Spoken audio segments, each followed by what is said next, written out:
सभी गीता प्रेमियों को, सभी भक्तजनों को, सभी ज्ञानपुर बुद्ध जनों को, सभी तत्वदर्शी जिज्ञासुओं को मेरी ओर से और मेरी संस्था डूअर्स पैराडाइज फाउंडेशन की ओर से सादर जय श्री कृष्ण। आज हम वर्तमान युग में आध्यात्मिक चिंतन की श्रृंखला के तहत गीता के चतुर्थ अध्याय के श्लोक संख्या 2 की व्याख्या कर रहे हैं। प्रथम श्लोक में भगवान ने इसका क्रमानुगत विकास की बात की। सबसे पहले मैंने यह गीता सूर्यदेव को सुनाई, सूर्यदेव ने अपने पुत्र मनु को, मनु ने अपने पुत्र इक्ष्वाकु को, और दूसरे अध्याय में दूसरे श्लोक में कहते हैं, जिसे ऋषि वेदव्यास जी कुछ इस तरह लिखते हैं, एवं परंपरा प्राप्तम इमं राजर्यस्य विद्दु सकालेन इह महता योग नष्ट परंतप। अर्थात हे परंतप अर्जुन, इस प्रकार परंपरा से प्राप्त इस योग को राजऋषियों ने जाना, किंतु बहुत काल बीत जाने के बाद यह योग परंपरा पृथ्वी से लुप्त हो गई। O Arjun, the tormentor of foe, the yoga thus passed around the generations by the sage-like king, but after a long time that chain of succession got broken. इस बात को हम ऐसे भी समझ सकते हैं कि सूर्य ने मनु ने इक्ष्वाकु आदि राजाओं को कर्मयोग की भली भांति जानकर उसको स्वयं आचरण किया और प्रजा से वैसा आचरण कराया। इस प्रकार राजऋषियों ने इस कर्मयोग की परंपरा चली। यह राजाओं क्षत्रियों की खास बात निजी विद्या थी, इसलिए इसको राजा के यहाँ विद्या जाननी चाहिए। इस प्रकार परिवार, समाज, गांव आदि जो मुख्य व्यक्ति होते थे उनके ऊपर यह विद्या अवश्य जाननी चाहिए, ऐसा पहले विधान था। मेरे यहाँ एक बात और भी जानने की है, समझने की है, जिसको हमें बहुत जानना आवश्यक है। यहाँ यह स्पष्ट किया गया है कि गीता विशेष रूप से राजऋषियों के लिए थी, क्योंकि वे इसका उपयोग प्रजा के ऊपर शासन करने में करते थे। निश्चय ही भगवत गीता कभी भी आसुरी पुरुषों के लिए नहीं थी। जिसने किसी को भी यह इसका लाभ न मिलता और न जो अपनी अपनी सनक के अनुसार विभिन्न प्रकार की विवेचना करते।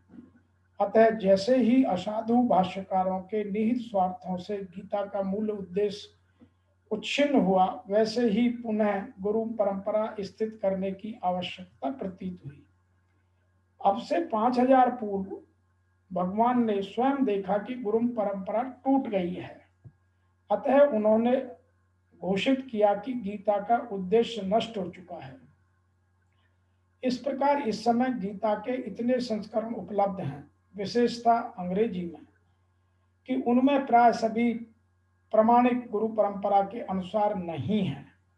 विभिन्न संसारी सिद्धांतों ने गीता की असंख्य टीकाएं की हैं, किंतु वे प्राय सभी कृष्ण को स्वीकार नहीं करते, यद्यपि कृष्ण के नाम पर अपना अच्छा व्यापार करते हैं। यहाँ यह बात सब ध्यान से सुने कि गीता का आज जितना प्रचार और प्रसार किया जा रहा है, वह भगवान श्री कृष्ण को स्वीकार करते हुए नहीं, वह अपना व्यापार चलाया जा रहा है। गीता के नाम पर कुछ लोग अच्छा व्यापार कर लेते हैं। यह आसुरी प्रवृत्ति है। यह गीता के लिए सुगम रास्ता नहीं है, क्योंकि आसुर गण ईश्वर में विश्वास नहीं करते, केवल परमेश्वर के गुणों का लाभ उठाते हैं। अतः जितनी भी गीताओं की टिप्पणी आज हम वर्तमान में कर रहे हैं या संस्करण की हम बात करते जा रहे हैं, जितने संस्करण बनते जा रहे हैं, वह भगवान श्री कृष्ण का गुणगान कम और अपने व्यापार की बढ़ोतरी ज्यादा। आज भगवान श्री कृष्ण के नाम पर, गीता के नाम पर बहुत सारे लोगों ने अपना रोजगार या अपना व्यवसाय बना लिया है और उनका उद्देश्य केवल उससे पैसा कमाना रह गया है। यद्यपि भगवत गीता यथा मानवता के लिए महान वरदान है, किंतु यदि इसे मानसिक चिंतन समझा जाए तो यह केवल समय का अपव्यय है। अतः गीता को जानना समझना तब संभव अच्छा होता है जब हम श्री कृष्ण के प्रति पूर्णतः समर्पित हों, और जब तक हमारे मन में समर्पण नहीं होगा तब तक गीता पढ़ने का या पढ़ाने का कोई फायदा नहीं है। इस प्रकार किसी महापुरुष द्वारा संस्कार रहित पुरुषों की सुरा में, सुरा से मन तक या सुरा से मन में, मन से इच्छा में, और इच्छा तीव्र होकर क्रियात्मक आचरण में ढलकर यह प्रयोग क्रम से उत्थान करते करते राज ऋषियों तक पहुंच जाती है। उस अवस्था में जाकर विदित होता है, इस स्तर पर साधक में सिद्धि, श्रद्धियां और सिद्धियां का संचार होता है।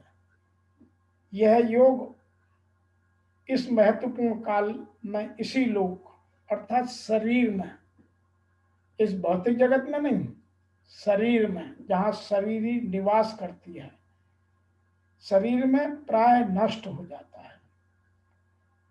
इस सीमा को कैसे पार किया जाए? इस विशेष स्थल पर पहुंचकर सभी नष्ट हो जाते हैं।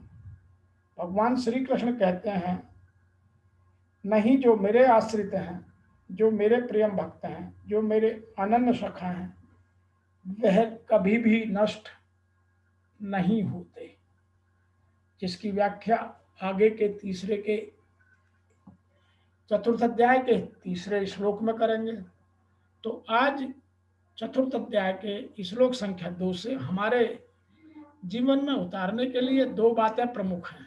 नंबर 1, इसकी सुनने की परंपरा क्या रही, पहले किसने सुना और आगे ये परंपरा कैसे चली, और दोबारा भगवान श्री कृष्ण को महाभारत के समय में गीता क्यों सुनानी पड़ी।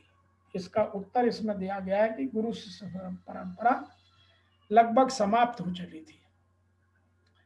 पृथ्वी पर बहुत समय से गीता का ज्ञान जैसा होना चाहिए वैसा लुप्त हो चुका था।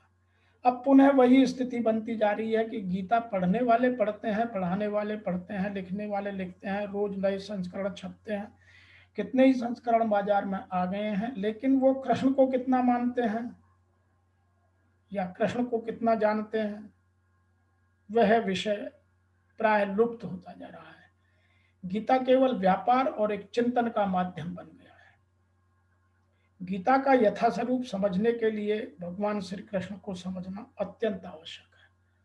तो इस प्रकार परंपरा से प्राप्त इस योग को राज ऋषियों ने जाना था, जो अब धीरे धीरे एक बार पुनः समाप्ति की ओर है।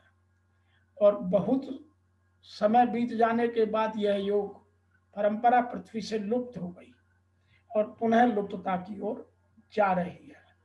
तो यदि हमें गीता को जानना है, समझना है, तो हमें अविनाशी तत्व को समझना वहां आवश्यक है। जहां से जो बात कही जाती है वहां से वह परंपरा से जितनी दूर चली जाती है उतना ही उसमें स्वतः अंतर पड़ता चला जाता है। यह नियम है। इसलिए इसको बार बार भगवान आकर फिर पुनः सुनाते हैं और उसी से हमारा कल्याण हो सकता है।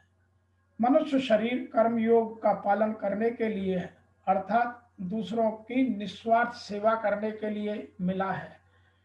परंतु आज मनुष्य रात दिन अपनी सुख सुविधा, अपना सम्मान, अपना मान, अपना धन, अपना परिवार आदि में ही और आदि की प्राप्ति में ही लगा हुआ है। स्वार्थ अधिक बढ़ जाने के कारण दूसरों की सेवा की तरफ उसका ध्यान नहीं जाता। अतः गीता का जो महत्व है वह सने सने घटता चला जा रहा है। इस प्रकार जिसके लिए मनुष्य शरीर मिला है उसे भूल जाना ही कर्मयोग का लुप्त हो जाना है। मनुष्य सेवा के द्वारा पशु पक्षी से लेकर मनुष्य, देवता, पितर, ऋषि, संत, महात्मा और भगवान प्राप्ति को अपने वश में कर सकता है। परंतु सेवा भाव को भूलकर मनुष्य स्वयं भोगों को वश में हो गया है। अब मनुष्य किसी को अपने वश में नहीं करना चाहता है, मनुष्य स्वयं ही भोगों के वश में हो गया है, जिसका परिणाम नरकों में या 84 लाख योनियों में पड़ जाना है। यही कर्मयोग का छिप जाना है। बहुत सारे लोग यह भी प्रश्न करते हैं कि भगवान और आत्मा, परमात्मा और आत्मा जब एक ही है तो दोनों के बीच इतनी दूरी क्यों? इसका उत्तर सीधा इस दूसरे चतुर्थ अध्याय के दूसरे श्लोक में सीधा सीधा प्रश्न का उत्तर भगवान श्री कृष्ण दे रहे हैं कि हम जितना गीता से या गीता की सीख से दूर होते चले जाएंगे, उतना ही हम नरकों में या 84 लाख योनियों में पढ़ते चले जाएंगे। और जितना हम भगवान के नजदीक जाएंगे, बार बार गीता को मानकर, गीता की सीख को मानकर, भगवान कृष्ण के अस्तित्व को जानकर, उनकी बातों को मानकर उनमें समाधिस्थ होते जाएंगे, उतना आत्मा और परमात्मा का मिलन सुगम होता चला जाएगा। वर्तमान काल में जो हमारा विषय है, जो अध्ययन का विषय है, वर्तमान काल में आध्यात्मिक चिंतन, उसकी परिकल्पना ही हमने इसलिए की है कि हम वर्तमान काल में आध्यात्मिक चिंतन को कैसे बढ़ा सकते हैं। जो हमारी इस परंपरा का प्रेरणा स्रोत है वह यही है कि हम वर्तमान काल में आध्यात्मिक चिंतन को कैसे बढ़ाएं, अपने चिंतन में सदैव कृष्ण को कैसे लाएं। यहाँ से हम अब उन बातों की चर्चा वर्तमान काल में करते जाएंगे। और वर्तमान काल में इसलिए भी स्वाभाविक है कि भगवान श्री कृष्ण द्वारा सूर्य देव को सुनाई हुई गीता और अन्यों को सुनाई हुई गीता कई बार लुप्त हो चुकी है, और यह गीता पुनः एक बार लुप्त होने के कगार पर है। इसका व्यावसायीकरण होकर इसका प्रचार प्रसार बहुत अधिक है।